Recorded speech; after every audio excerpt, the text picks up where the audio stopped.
املأ الأرض بتكبير يهز الغاصبين بل لأنك الثكال. فاتح بیت المقدس، صحابہ رسول، خلیفہ دوم، امیر المومنین، فاتح کیسر اور کسرا، فاروق اعظم سیدنا عمر ابن الخطاب رضی اللہ تعالیٰ عنہ، جو 22 لاکھ منوع میل کا علاقہ فتح کرنے کے بعد بھی مسجد میں جھاڑو دے رہے ہیں، جن کے صرف نام سے روم اور فارس کی سلطنت خوف کھاتی ہوں، جن کی خلافت میں پہلی بار مسلمانوں نے بیت المقدس فتح کیا، جن کی عرب فلسطین مصر آتا ہو، اور وہ راتوں میں گلیوں میں گشت لگا رہے ہیں، اپنے کندھے پر راشن کا بورا رکھ کر گھوم رہے ہیں کہ اگر میری سلطنت میں کوئی بھوکا سو گیا تو سوال مجھ سے ہوگا۔ آج کی شاندار ویڈیو میں ہم لوگ حضرت عمر کے ہی بارے میں جانیں گے، ان کی تاریخ کو پڑھیں گے، تو چلیے شروع کرتے ہیں۔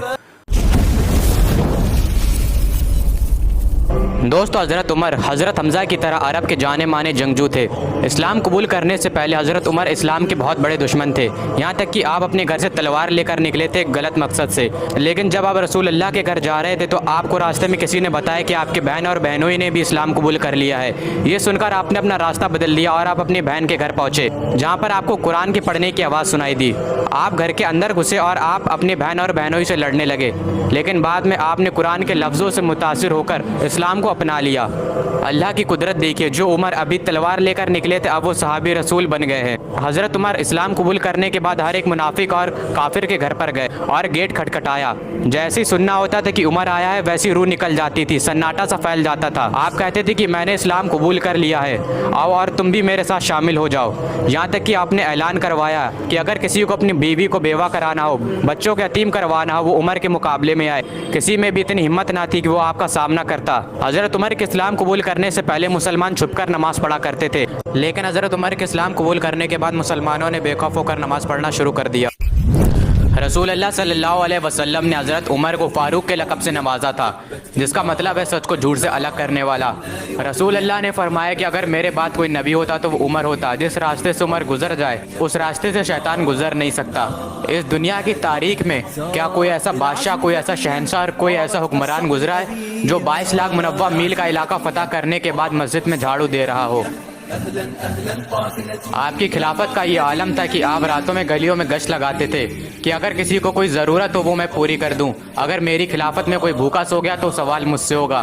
ایک بار آپ ایک گھر کے سامنے سے گزر رہے تھے تو آپ نے اس گھر سے روتے ہوئے بچوں کی آواز سنی۔ جب آپ نے ان کی ماں سے پوچھا تو انہوں نے بتایا کہ یہ بچے بھوک سے رو رہے ہیں، تو آپ عوام کے گودام میں گئے۔ وہاں پر حضرت عمر نے اناج کا بورا اپنے پیٹھ پر رکھا اور پھر ان بچوں کے گھر پر آئے اور اپنے ہاتھ سے انہیں کھانا بنا کر کھلایا۔ کافروں نے کہا کہ اگر ایک عمر اور ہوتا تو پوری دنیا میں اسلام پھیل جاتا۔ میرے نبی نے کہا کہ اگر میرے بعد کوئی نبی ہوتا تو وہ عمر ہوتا۔ اتنی عظیم ہستی حضرت عمر رضی اللہ تعالیٰ عنہ، جن کی سلطنت اسلام کے پھیلنے کے ذریعے سے بنی۔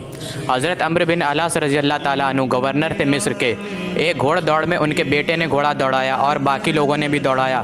اس دوڑ میں ایک عام آدمی کا گھوڑا ان کے بیٹے کے گھوڑے سے آگے نکل گیا، تو عمرو بن العاص کے بیٹے کو غصہ آ گیا اور انہوں نے غصے میں اس عام آدمی کو مارنا شروع کر دیا۔ اس عام آدمی کے باپ نے حضرت عمر کے پاس آ کر فریاد لگائی۔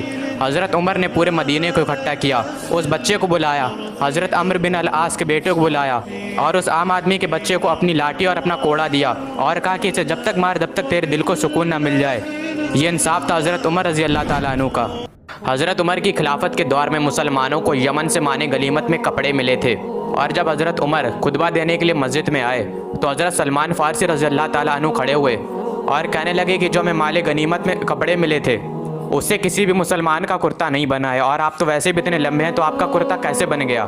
تو حضرت عمر نے اپنے بیٹے حضرت عبداللہ بن عمر رضی اللہ تعالیٰ عنہ کو کھڑا کیا اور انہوں نے بتایا کہ میرے پاس اتنا کپڑا نہیں تھا کہ جس سے میرا بھی کرتا بنے اور ابا کا بھی کرتا بنے، اس لیے میں نے اپنے حصے کا کپڑا اپنے ابا کو دے دیا۔ یہ تھی اس وقت کی خلافت۔ آج ہم کہتے ہیں کہ آج ہمیں بولنے کا حق ہے، اور وہاں پر ذرا سی چیز پر بولنے کا حق تھا۔ یہ دور عالم تھا خلافت کا، حضرت عمر کی خلافت کے دور کا۔ حضرت ابو عبیدہ بن زرع رضی اللہ تعالیٰ عنہ، حضرت خالد بن ولید، حضرت سعد بن ابی وقاص رضی اللہ تعالیٰ عنہ، یہ سب بڑے بڑے کمانڈر حضرت عمر کی خلافت کے وقت کے دور کے ہی تھے۔ حضرت عمر کی خلافت کے دور میں ہی سب سے پہلے مسلمانوں نے بیت المقدس کو فتح کیا تھا۔ جب پہلی بار مسلمانوں نے بیت المقدس کا محاصرہ کیا تو پتہ چلا کہ شہر میں حملہ کرنے کا کوئی بھی راستہ نہیں ہے۔ اس کے بعد یروشلم کے کچھ بڑے علماء اوپر مینار پر آئے اور کہنے لگے کہ اے مسلمانوں، اگر قیامت تک بھی تم یہاں کھڑے رہو گے تب بھی یہ شہر فتح نہیں کر پاؤ گے، لیکن ہاں، ایک درویش بادشاہ کے ہاں تو شہر فتح ہونا ہے۔ حضرت ابو عبیدہ ابن زرع رضی اللہ تعالیٰ عنہ جو کہ فوج کے کمانڈر تھے، ان کا ذہن گیا کہ درویش بادشاہ تو مدینے میں ہے، حضرت عمر رضی اللہ تعالیٰ عنہ، کیونکہ یہ وقت حضرت عمر کی خلافت کا تھا۔ حضرت ابو عبیدہ نے ایک خط حضرت عمر کی طرف روانہ کر دیا۔ خط ملتے ہی حضرت عمر یروشلم کے لیے روانہ ہوئے۔ یہ سفر ایک تاریخی سفر رہا، 700 میل کا سفر ہے۔ حضرت عمر اپنے ایک اونٹ اور اپنے خادم کے ساتھ ہیں۔ کبھی حضرت عمر اونٹ پر بیٹھتا اور خادم آگے چلتا، تو کبھی خادم اونٹ پر بیٹھتا اور حضرت عمر آگے چلتے۔ جب حضرت عمر یروشلم پہنچے تو خادم اونٹ پر بیٹھا ہوا تھا اور حضرت عمر اونٹ کے آگے چل رہے تھے، اور حضرت عمر کے کپڑے بھی کافی زیادہ پھٹے ہوئے تھے۔ لوگ سمجھ نہیں پا رہے تھے کہ خادم کون ہے اور امیر المومنین کون ہے۔ جب لوگوں کو پتہ چلا کہ اتنی بڑی سلطنت کا بادشاہ ایسی زندگی جیتا ہے تو یہ دیکھ کر یروشلم کی ایک بڑی آبادی ایمان لے آئی، اور بنا خون کا قطرہ بہائے مسلمانوں نے یروشلم کو فتح کر لیا۔ سال 70 عیسوی سے ہی یہودیوں کو یروشلم میں آنے کی اجازت نہیں تھی۔ یہودی نہ ہی یروشلم میں آ سکتے تھے اور نہ ہی وہاں پر آ کر زیارت کر سکتے تھے۔ لیکن جب حضرت عمر نے فتح کیا یروشلم کو تو انہوں نے یہودیوں کے بارے میں بھی سوچا، انہیں یروشلم میں آنے کی اور وہاں پر زیارت کرنے کی اجازت مل گئی۔ یہ شان تھی میرے نبی کے غلاموں کی۔ جب میرے نبی کے غلاموں کی یہ شان ہے تو پھر میرے نبی کی کیا شان ہوگی۔ حضرت عمر کی خلافت کے دور میں جو ساسانی سلطنت تھی، فارس کی سلطنت، وہ صرف 10 سالوں میں ختم ہو گئی۔ ہرمزان جو کہ اس سلطنت کا ایک جنرل تھا، اسے حضرت عمر کے سامنے پیش کیا گیا۔ حضرت عمر نے فرمایا کہ واجب القتل ہے، اس کا سر اس کے تن سے جدا کر دو۔ ہرمزان کہنے لگا کہ اے امیر المومنین، مسلمانوں کے خلیفہ، مجھے پانی چاہیے، مجھے پیاس لگی۔ حضرت عمر نے فرمایا کہ اسے پانی دے دو۔ ہرمزان نے کہا کہ اے امیر المومنین، اب آپ ضمانت دیجیے کہ جب تک میں یہ پانی نہ پی لوں تب تک آپ مجھے قتل کرنے کا حکم نہیں دیں گے۔